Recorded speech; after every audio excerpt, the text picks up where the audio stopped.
Hello friends, आप सभी का स्वागत करता हूं आपके अपने हमारे चैनल पर। मैं हूं कमलेश। फ्रेंड्स, आज के इस वीडियो में आप सीखेंगे एक्सेल में इन्वेंट्री ट्रैकर क्रिएट करना। तो फ्रेंड्स, आज सीखेंगे कि कैसे आपके पास अगर डेटा कोई इन्वेंट्री में है तो कैसे उसको आप ट्रैक कर सकते हैं। तो फ्रेंड्स, वीडियो स्टार्ट करने से पहले आपसे रिक्वेस्ट है कि अगर ये वीडियो आपको पसंद आए तो प्लीज़ इसको आप लाइक करें, शेयर करें और चैनल को भी ज़रूर सब्सक्राइब करें फ्रेंड्स, ताकि आपको इस तरह के मैं जितने नए नए वीडियो बनाऊँ उसका आपको डेली अपडेट मिलता रहे। तो फ्रेंड्स, एक्सेल में जब हमारे पास स्टॉक का डेटा होता है जिसमें हमारे पास स्टॉक आता भी है, परचेज भी हम करते हैं, उसको सेल भी करते हैं, तो उस केस में हमारे पास चैलेंज ये आता है कि कैसे हम उसको ट्रैक करें। अब ट्रैक करें मीन्स क्या होता है कि जैसे कि हमारे पास कुछ नंबर ऑफ आइटम्स है, तो उसमें हम ये चाहते हैं कि कौन सा स्टॉक आउट ऑफ स्टॉक है या कौन सा इन स्टॉक है, तो कैसे उसको हम ट्रैक करें। तो आज का हमारा टॉपिक यही है, तो चलिए स्टार्ट करते हैं। तो सबसे पहले हम एक डेटा बना लेंगे और उस डेटा के थ्रू हम समझेंगे कि कैसे हम इसको आसानी से ट्रैक कर सकते हैं। तो यहाँ पर मैं डेटा बना लेता हूँ, फिर उसकी बेस पर आपको मैं समझाऊंगा। तो यहाँ पर फॉर एग्जांपल सीरियल नंबर रख लेते हैं हम एक कॉलम में, और यहाँ पर आ जाएगा हमारा आइटम्स, और यहाँ पर उसका हम रखें तो प्राइस भी रख सकते हैं। तो एक फॉर्मेट में ऐसे बना रहा हूँ यहाँ पर, और आखिरी में हम रख देते हैं उसकी क्वांटिटी। तो ये फॉर्मेट हमने यहाँ बना दिया है। अब इसको हम यहाँ तक,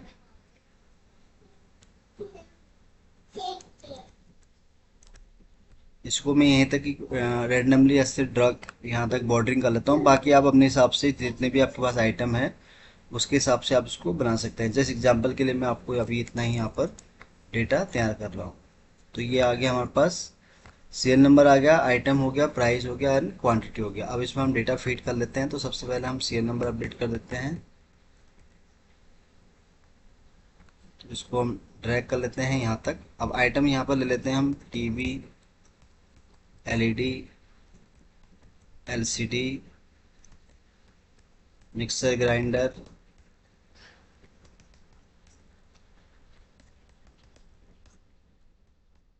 cooler, mobile phones,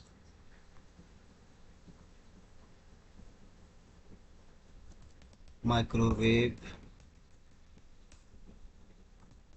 music system, home theatre,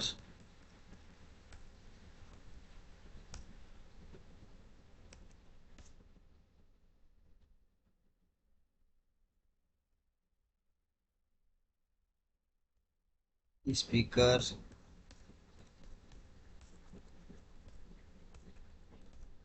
Bluetooth speaker,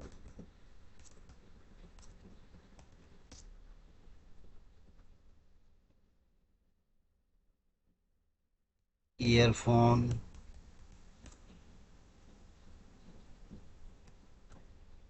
and data cable.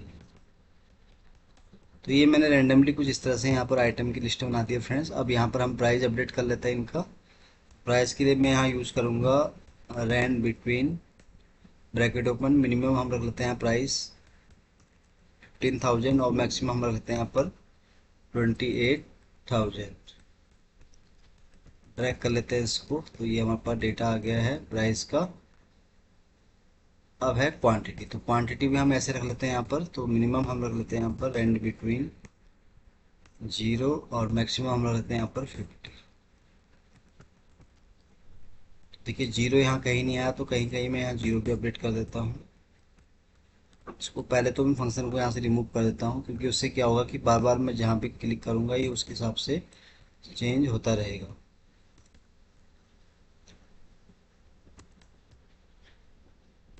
तो आपके पास अगर लिस्ट ज़्यादा आइटम की तो आप अपने हिसाब से बना सकते हैं। जैसे यहाँ रेंडमली मैं कुछ, यहाँ पर मैंने कुछ ही प्रोडक्ट का आपको यहाँ पर बना के दिखा रहा हूँ। तो ये मेरे कुछ प्रोडक्ट हो गए। तो यहाँ पर देखिए, हमने यहाँ पर चार चीज़ें अपडेट किया है। एक तो सीरियल नंबर हो गया, आइटम्स नेम हो गया, प्राइस हो गया और उनकी क्वांटिटी हो गई। अब यहाँ पर इस डेटा के हिसाब से हमें चाहिए कि यहाँ पर एक तो हम इन स्टॉक में कौन से आइटम है वो हमें यहाँ देखने चाहते हैं।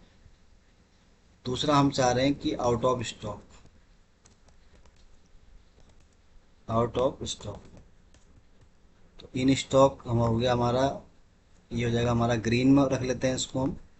और आउट ऑफ स्टॉक हो गया कि यहाँ पर हमें इसको ऑर्डर करने की ज़रूरत है। तो होम करता हूँ, होम में हम आके इसको थोड़ा अलग कलर देते हैं, आउट ऑफ स्टॉक। तो ये दो मैंने बना दिए यहाँ पर। अब यहाँ पर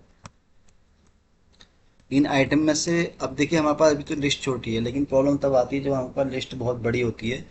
तो उस केस में चैलेंज ये आता है कि कैसे हम इन आइटम को आइडेंटिफाई करें कि कौन इन स्टॉक में है, कौन आउट ऑफ स्टॉक में है। तो यहाँ पर बहुत ही आसान और सिंपल तरीका मैं आपको बताऊंगा कि कैसे आप जो है इन स्टॉक और आउट स्टॉक को आप यहाँ पर कैलकुलेट कर सकते हैं। तो सबसे पहले आप यहाँ पर ये सेट कीजिएगा कि आप जो है यहाँ पर इन स्टॉक किसको रखना चाहते हैं और आउट ऑफ स्टॉक किसको रखना चाहिए। तो फॉर एग्जांपल जैसे मैं यहाँ पर अभी जीरो को यहाँ कंसिडर करूँगा आउट ऑफ स्टॉक में, और उससे अबव की जो वैल्यू है उसको हम रखेंगे यहाँ पर इन स्टॉक में। तो ये समझ में आ गया क्राइटेरिया। तो अब यहाँ पर हम फंक्शन ट्राई करेंगे। तो सबसे पहले आपको टाइप करना है फ्रेंड्स यहाँ पर फिल्टर ब्रैकेट ओपन। तो फिल्टर जब टाइप करेंगे तो सबसे पहले आपको यहाँ सेलेक्ट कर लेना है प्रोडक्ट। तो पहला हमारा यहाँ एरिया हो जाएगा प्रोडक्ट। देन उसके बाद फिर आपको यहाँ टाइप करना है फ्रेंड्स, जो जहाँ पर हमारा स्टॉक वाला है वहाँ पर आपको वो वाली वैल्यू यहाँ सेलेक्ट कर लेनी है, जो कि हमारा ये वाला क्वांटिटी। अब ये सेलेक्ट करने के बाद फिर यहाँ पर हम ग्रेटर देन कितना रखेंगे, जीरो, क्योंकि हमें जीरो से अबव चाहिए कि जो हमारे यहाँ पर इन स्टॉक में हमें दिखे। तो यहाँ जीरो होगा और इसको हम यहाँ करेंगे क्लोज, इंटर। तो देखिए ये है वो स्टॉक, ये है वो प्रोडक्ट निकी जिनकी जो कि है इन स्टॉक है। इसको भी हम चेक कर लेंगे बाद में, पर अभी के लिए आप इतना समझिए। तो ये है वो प्रोडक्ट हमारे पास इतने प्रोडक्ट थे जिसमें से ये प्रोडक्ट हैं जो कि हमारे पास अभी स्टॉक में हैं। तो इसको तो हम कर देते हैं यहाँ पर सेंट्रलाइज। अब है बात आउट ऑफ स्टॉक की। तो इसको हम कैसे करेंगे, तो इसका भी सिंपल, इसके लिए भी हम वही फंक्शन यूज करेंगे जो मैंने यहाँ पे किया है, फिल्टर, बस थोड़ा उसमें हम चेंज कर देंगे। तो यहाँ भी हम टाइप करेंगे is equal to filter bracket open data, फिर से हम ये सिलेक्ट कर लेंगे और यही डेटा हम सेलेक्ट कर लेंगे। फिर इसके बाद आपको यहाँ पर अपने ग्रेटर देन किया था क्योंकि हमें यहाँ पर जीरो से अबव की वैल्यू चाहिए थी कि जो कि हमारे पास इन स्टॉक में आए। लेकिन यहाँ पर अभी कंडीशन क्या है कि हमें चाहिए जो जीरो वाले हैं वो हमारे यहाँ पर आने चाहिए आउट ऑफ स्टॉक में। तो उसके लिए हम क्या है यहाँ पर लेस देन का साइन यूज करेंगे, is equal to zero, bracket close, enter. अब देखिए फ्रेंड्स ये आ गया हमारे पास डेटा। अब इसको थोड़ा मैं सेंट्रलाइज करता हूँ सही से। तो ये तो मैंने फंक्शन के थ्रू निकाला है। अब इसको चेक कर लेते हैं कि इसने जो हमें आउटपुट निकाल के दिया क्या वो सही दिया या गलत। तो यहाँ पर बात कर लेते हैं हम टीबी का। इसने बताया कि टीबी जो है यहाँ पर जीरो इसकी, ये देखिए टीबी का पहला अगर चेक करें तो ये बिल्कुल करेक्ट है। तो उसको हम हाईलाइट कर सकते हैं। यहाँ पर इसने बताया फिर एलसीडी भी जो है हमारे पास इसकी जीरो क्वांटिटी है, तो यानी कि ये भी हमारा जो आइटम है वो आउट ऑफ स्टॉक है। तो इस तरह बताया कि कूलर भी जो है जीरो क्वांटिटी। देखिए मैं यहाँ मैनुअली चेक कर रहा हूँ तो आप देख रहे हैं कि फंक्शन हमारा बिल्कुल सही है। और मोबाइल फ़ोन्स हैं ये भी हमारे यहाँ पर, क्योंकि फ्रेंड्स दिक्कत क्या आती है कि जब हमारे पास डेटा जब बल्क में होता है तो वहाँ पर एक हमारे पर चैलेंज आता है कि कैसे इसको हम फाइंड आउट करें। तो ये तरीका आप ट्राई कर सकते हैं जैसे मैंने आपको बताया। देखिए इस वाले में क्या है कि जितने भी मैं रेड कर रहा हूँ ये सारे आउट ऑफ स्टॉक। ये देखिए बिल्कुल सही डेटा इसने निकाल के दिया है। अभी देखिए इन स्टॉक में ये आइटम जैसे एलईडी की 41 क्वांटिटीज हैं, मिक्सर ग्राइंडर की हमारे पास एक क्वांटिटी है, माइक्रोवेव की हमारे पास 20 क्वांटिटी है, म्यूजिक सिस्टम की हमारे पास 21 क्वांटिटी है, स्पीकर की हमारे पास 39 क्वांटिटी है, ब्लूटूथ स्पीकर की हमारे पास 19 क्वांटिटी है, और डेटा केबल की हमारे पास 23 क्वांटिटी है। तो देखिए बहुत ही आसान और सिंपल तरीका मैंने आपको बताया कि आपके पास जब डेटा बहुत सारा बल्क में होता है तो वहाँ पर आप ये वाला फंक्शन ट्राई करके अपनी इन्वेंट्री को आसानी से ट्रैक कर सकते हैं। तो फ्रेंड्स आज के लिए बस इतना ही है। उम्मीद करता हूँ कि वीडियो आपको बहुत पसंद आया होगा। वीडियो अगर अच्छा लगा हो तो प्लीज़ इसको आप लाइक करें, शेयर करें और चैनल को भी ज़रूर सब्सक्राइब करें फ्रेंड्स, ताकि आपको इस तरह के मैं जितने भी वीडियोज़ बनाऊँ उसका आपको डेली अपडेट मिल सके। तो जल्दी ही आऊँगा फिर से एक नई वीडियो के साथ। तब तक के लिए आप अपना को खुश रखें और अपना ध्यान रखें। Thank you so much.